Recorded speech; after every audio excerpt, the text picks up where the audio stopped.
Hey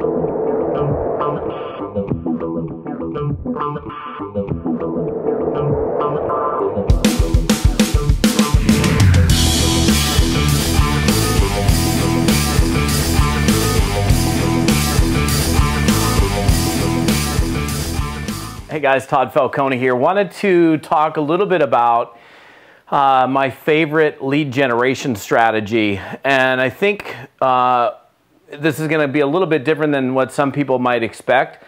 I'm pretty sure a lot of people would be thinking, well, is it his blog, or is it some kind of online advertising strategy, or pay-per-click, or SEO, or funneling people through a particular squeeze page, or whatever it might be, going to, I don't know, big events and having a fishbowl out with your cards or something. And while I'm sure a lot of those are incorporated into a lot of the things that I do, the actual strategy, which is, in my opinion, my #1 lead generation strategy, is really more of a way of living, a way of acting, or a way of doing things more than it is, like one advertising tool, for example. It's how I operate within these different ways of generating leads that really is the ultimate strategy.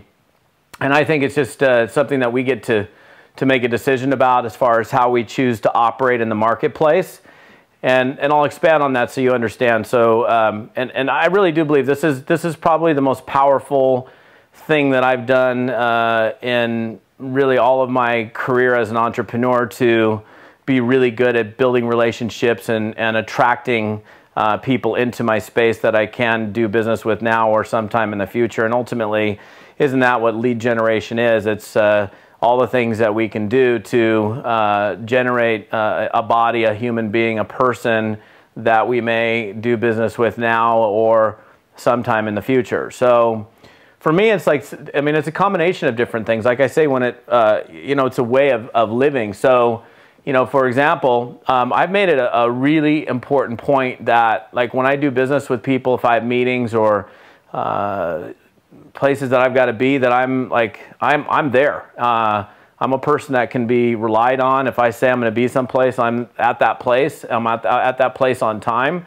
If I say I'm going to do something, I do it. Now, I'm human and I've dropped the ball on things, but nobody would say, oh, Todd, he's a ball dropper. Every time he says something, it never happens. Or every time he tells me he's going to be here at 6, he's always here at 8. And we probably all have friends that are like that. And what happens with, in fact, I can distinctly remember one friend right now that's, a distant friend, because I chose to no longer really hang out with him because he was always late for everything that we did. So I think that, having living a life of just being responsible and being a person that can be counted on, that can be relied upon, that your word is solid, that if you say you're going to do something, you do it, and you just tend to get, a lot more people rallying behind you when you're that type of human being. So that's like an underlying tone that has proved to be really good. The other part is, I'm always thinking, like, instead of thinking what can I get out of a relationship, and everybody has something to get. Don't get me wrong. It's not like I don't want to get things out of relationships, but it's what can I give and how can I contribute. If I think from that standpoint with people that I'm meeting, that I tend to, long term, it's just a universal law that, the more you give, the more you're going to get in return.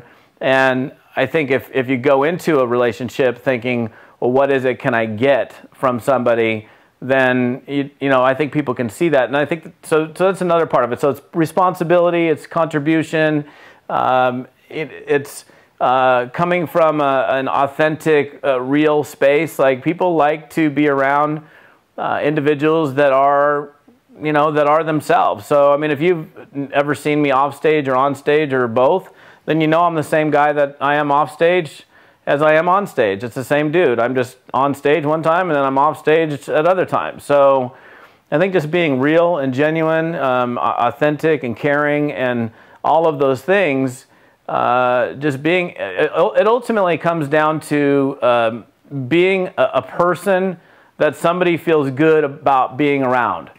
So you think about this for a second. I'll end the video with this. Think about somebody that, you know, maybe you can take them in like little short bursts and then you can't handle them anymore. Or you're just like, I don't even want to be around that person because of what they do. Maybe they're all drama. Maybe they just talk about themselves, or maybe they just put other people down constantly, or trash talking other people, or who knows what it is. And that obviously creates a situation where you're like, that's not a very comfortable situation for me, so I want to escape that situation, spend less time versus more time. So, I mean, if we're looking at attraction marketing, if we're looking at lead generation, what we all want to be doing are things that draw people towards us and want to be around us and bring others of their friends around us, because they're like, hey, we want to go hang out at the Falcone's house because we have a good time. Every time we go over there, it's a good time, and we want to bring more of our friends here because we had such a good time. I mean, that's kind of the situation. Now, that's not an open invitation to my house necessarily, but that's kind of the general theme, is like, are people feeling good by being around you? And do they feel better having left after they were with you than they were before they came to see you? So those are some, I don't know, that's just kind of the general theme for me as far as like lead generation. That's like my #1 strategy. And I think that that penetrates in pretty much everything that I do, whether it's a blog post or a, you know, being on stage or meeting with somebody in person or whatever it might be, going out to dinner, and it served me well. So just think about that as you're out there living your life and doing what the best you can to be a great person and somebody that an individual wants to hang out with. And you're going to generate a lot more friends and a lot more leads and a lot more business. We'll see you on another video.